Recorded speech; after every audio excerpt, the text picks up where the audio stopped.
Hello everyone and welcome back to the Great Book of Grudges. My name is Nathan and we're back with SFO Grimhammer, which the newest patch, Storm of Chaos, is launching on the 27th of this month, this coming Friday. We had to take a little break from SFO videos due to unforeseen circumstances, but we're back and there's a bunch of stuff to showcase, with today being focused on some elves. We got the Dark Elves up now. So as per usual, thank you to the SFO team for giving me early access, and we're going to talk about the changes to the Dark Elves. Keep in mind that I will be using a cheat mod just to make these easier to showcase. Alright, so we're going to start off with Malachi and go through his faction effects, glory to Malachi, sacrifices, and unique slave buildings. This is a new mechanic totally for him.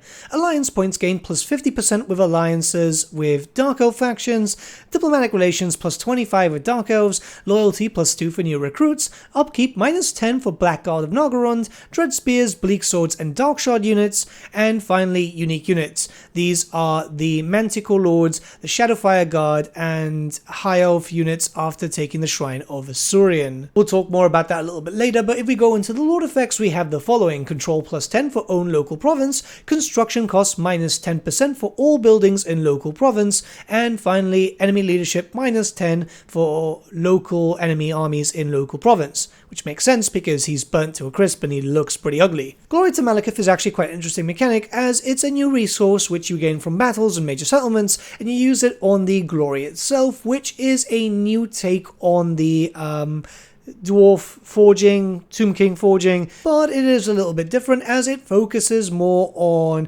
either temporary buffs of your units, this is for the Heir of Venerian section, or you'll be getting some faction-wide bonuses, you'll be able to get some construction cost reduced, hell, even a lot of extra research rates, so you can progress around the tree quite quickly, and yeah, it's a pretty interesting system. I kind of like this because it makes sense for Malachi to have something unique to him, as, well, he's the Dark Elf leader. He is the one true Phoenixkin in his words, by the way, not everyone else's. And then that obviously depends on the end time stuff, but nobody likes talking about that work of fiction. But yeah, this is a pretty fun mechanic. I honestly quite enjoy it. I think it adds in a lot of flavor to Malachi's campaign to make him a little bit better. Now, I'm going to talk about something quite generalized here, but technology has been improved a little bit, obviously. There's been some, rebalancing of certain tech, and there's been a lot of new techs being added in. This will make more sense when we start going on to the other legendary lords, who make a few more differences here.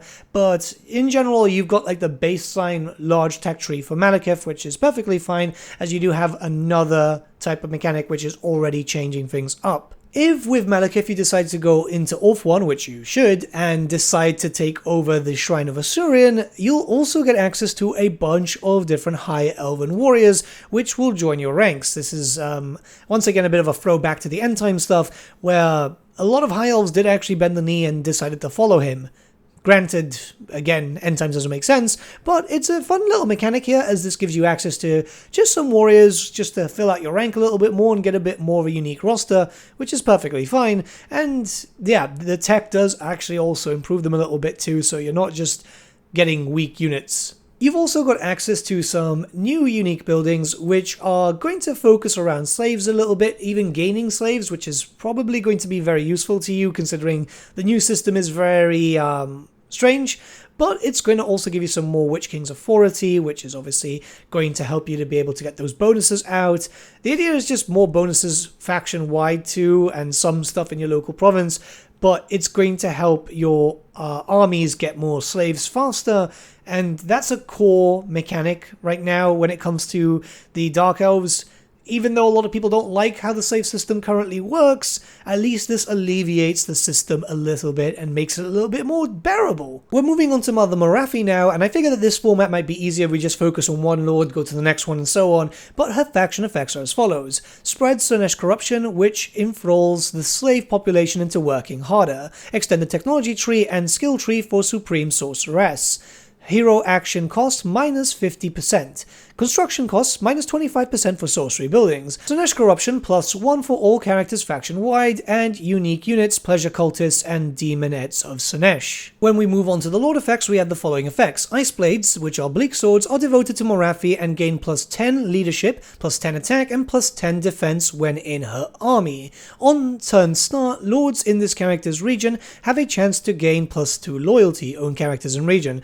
Morofi kind of makes it a little easier to follow. Anyways, cooldown -5 for sacrifice to Hecate, save cost -50% for sacrifice to Hecate, and upkeep -10% for heroes in her army. Her tech tree is going to change, but stay in the same format, and what's going to happen is there's going to be a lot of emphasis on buffing up your Sineshi stuff, which I feel is very, very important, because it's kind of missed out a lot in Vanilla 2, so, you know, being able to get extra recruit rank from your demonettes, make them a little stronger, so you can actually just make them viable for later game. And yeah, it's great. Like, I'm a big fan of Morofi. It's no secret that I'm a big Slaanesh fan, so being able to actually have a proper Slaanesh playthrough with Morofi now is actually quite cool. Moving on to the Crone Queen Hellbron, we have the following faction effects. Can sacrifice slaves to trigger a Death Knight. Sacrifice to Drakira improves Death Hags and Witch Elves plus bonuses for all armies versus High Elves. Hero capacity +2 for Death Hags, slave cost -25% for sacrifice to Cain, faction slave capacity +1000, and unique unit Hellbroni Executioners. When it comes to her Lord effects, you had the following effects: upkeep -20% for Witch Elves, Sisters of Slaughter, and Harganeth Executioner units for Lord's Army, slaves +50 per turn, which is going to be quite beneficial for you, and finally weapon strength +25% for Witch Elves, Harganeth Executioners, and Sisters of Slaughter units. So they're going to be very viable, and they're going to be very, very powerful. Like, Witch Elves are just generally cool anyway, so being able to use them in later game is going to be quite nice. Sacrificial Blood is a new currency only available to Hellbron, and this is going to link up to your Death Knight stuff, so it's actually not going to be something new that you need to learn. It's going to be just pretty standard. You get it by getting a high Death Knight, and you use the currency by Blood Blessings or low Death Knight. And as you start getting more and more Sacrificial Blood, you will realize that you'll start to get some pretty good bonuses. It's just some basic stuff, but it actually helps quite a lot. So casualties captured post-battle, minus attrition from any forms of attrition, extra control, faction-wide, which is always going to be very useful, and slaves used by buildings gets less. Obviously, if you go into a negative, you'll start getting worse effects, but the bonuses are quite helpful. It's going to make things a little bit more bearable if you decide to start expanding a lot. It's just using the Death Knight stuff, which, again, it's very, very common. The Death Knight stuff has also been changed, where the effects are a little bit better in general, just to give you more incentive to keep it into, like, you know, a joyous area, or, you know, on Blood Queen, which the bonuses are just really, really good to make your Witch Elves absolutely terrifying, your Harganeth Executioners, all that type of stuff. I must admit, Hellbron isn't really the character that I play a lot when it comes to Dark Elves, but this does make her a lot more enjoyable. We're moving on to Loki of Fellheart now, and this is a character that I've been enjoying a lot since he got moved. I think that the move that came with him in All Empires was really, really good.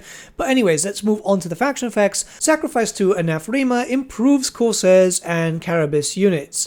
The Black Ark Corsair growth has been improved by +4. Every owned major port will allow the recruitment of a Black Ark and unlock unique technologies. Black Ark building construction cost -20%, unique units, Sea Dragons and Creeping Dread increases capacity per Black Ark, and finally when we move on to the Lord effects we have the following.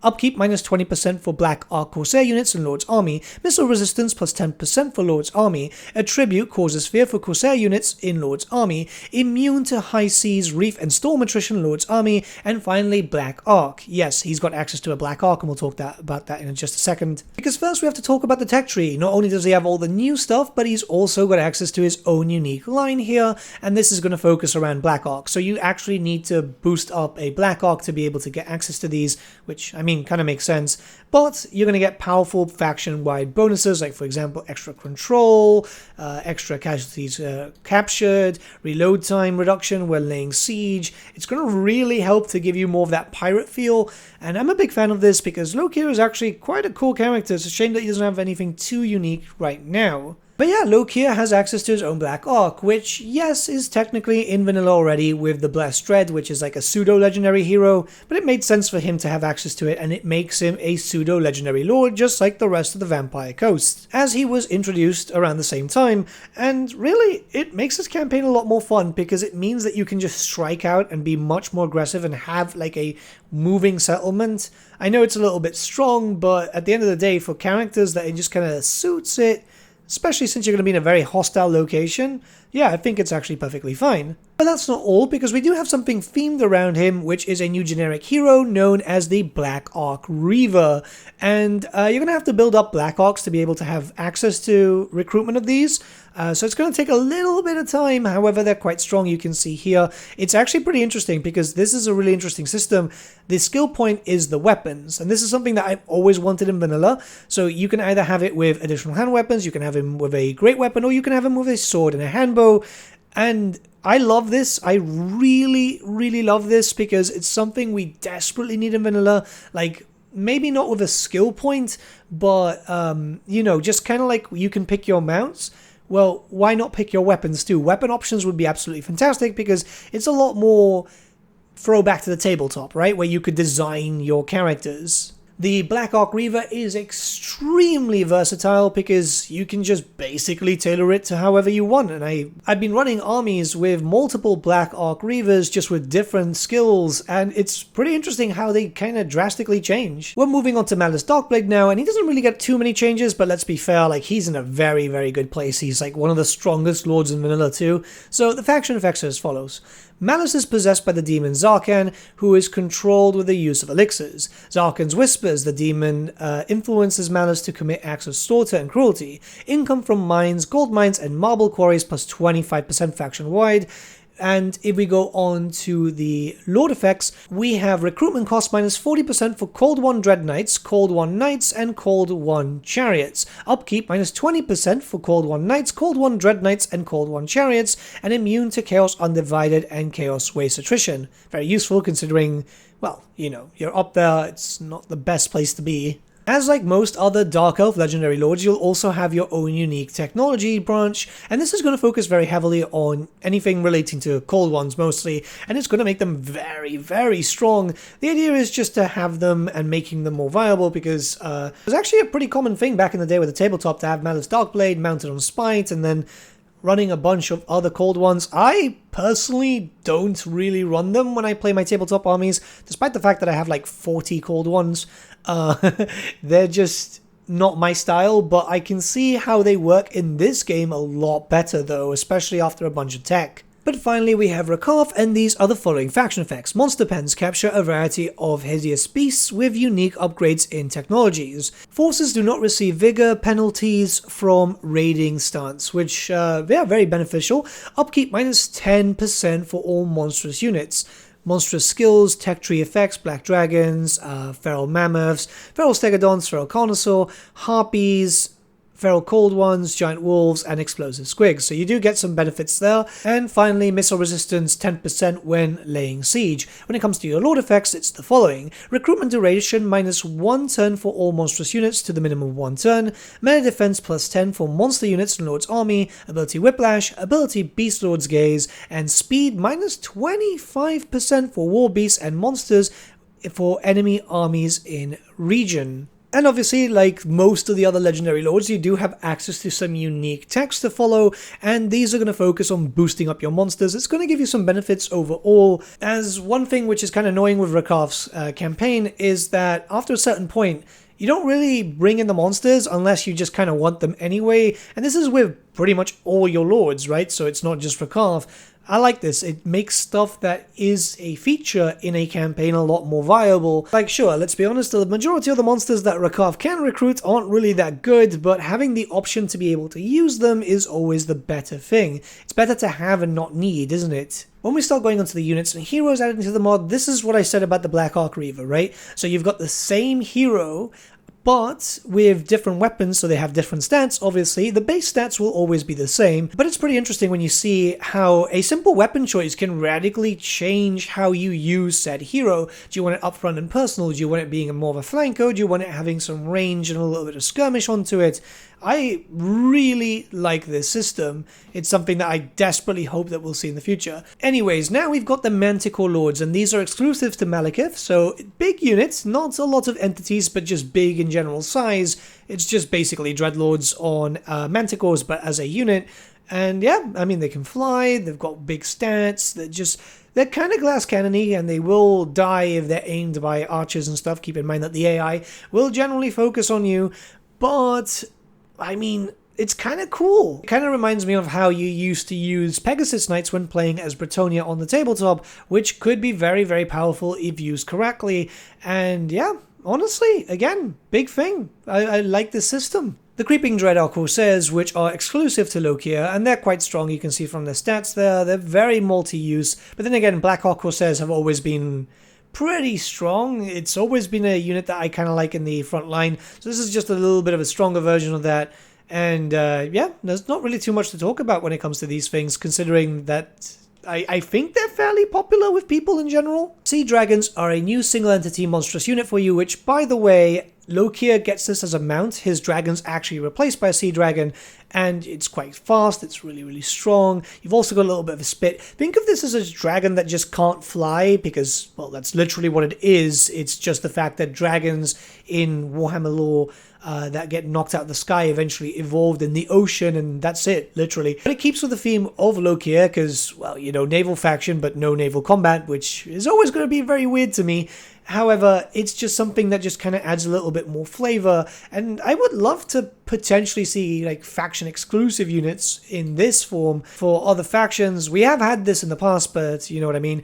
But anyways, we do have Helldrakes, which are just kind of smaller versions of that, and this gives you a little bit of a fast-moving beastie unit, again to keep with the nautical theme, and they look freaking awesome. I am a big fan of these.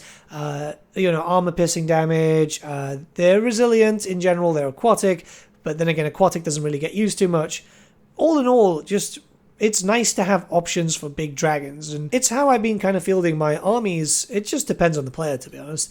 Then, if we move on, we have access to the Hellbron Executioners. These are only for the Crone Queen, and it's basically just executioners with spears.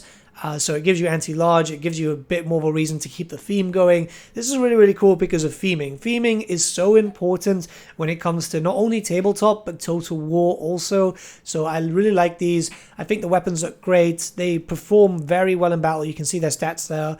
They're just going to be Haganeth Executioners, just without the great weapon. So you've got something that you're already familiar with, just with a new feel to it. Lastly, we have the Pleasure Cultists, which is for Morofi. Surprise, surprise. And yeah, pretty interesting, because it's, they're not really strong, but they do their part, and they do get stronger as you start boosting them in the future.